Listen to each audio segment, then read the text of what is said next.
Yari umugabo muto mu gihagararo, ariko inzozi ze zari nini kurusha ibihugu byinshi.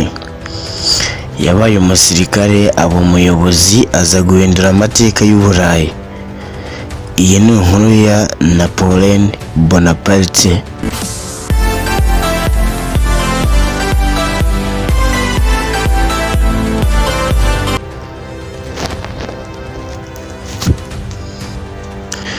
Uyu mugabo Napoleon Bonaparte yavukiye ku kirwa cya Corsica mu mwaka w'1769.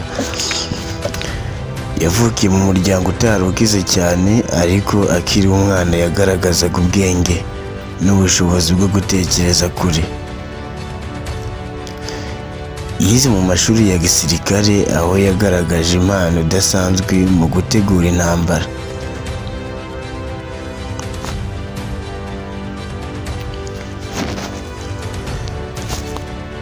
Napoleon ntiyari umusirikare gusa, yashyizeho amateka mashya, ateza imbere imiyoborere, atuma igihugu cye kigira umurongo uhamye.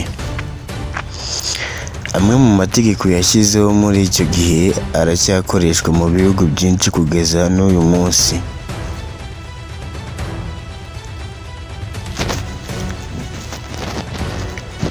Nubwo yari akomeye, Napoleon yaje gutsindwa mu ntambara zimwe zikomeye.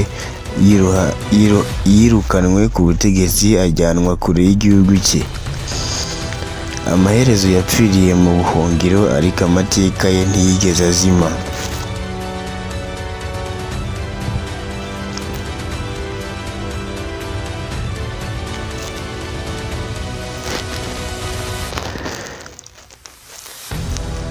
Napoleon Bonaparte yasize amasomo akomeye ku isi: ko ubwenge bushobora kuzamura umuntu, ko ubutegetsi bukenera ubushishozi, ko n'uwatsinze byinshi ashobora gutsindwa.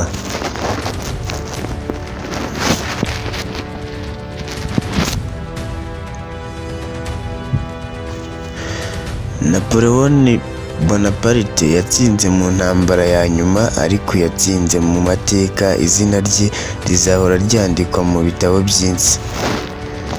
Iyi yari inkuru y'umugabo wamamaye cyane mu buryo bw'intambara, Napoleon Bonaparte. Njye mwari kumwe muri ino video, nyita Mugisha nyawe. Njye mbagezaho ibyegeranyo by'ibito tunota dukeya, kugira ngo mujye musobanukirwa byinshi dutuye kuri ino si yacu. Kora subscribe kugira ngo kubona indi video nk'izi bitazakugora. Ndabakunda cyane. Ciao ciao.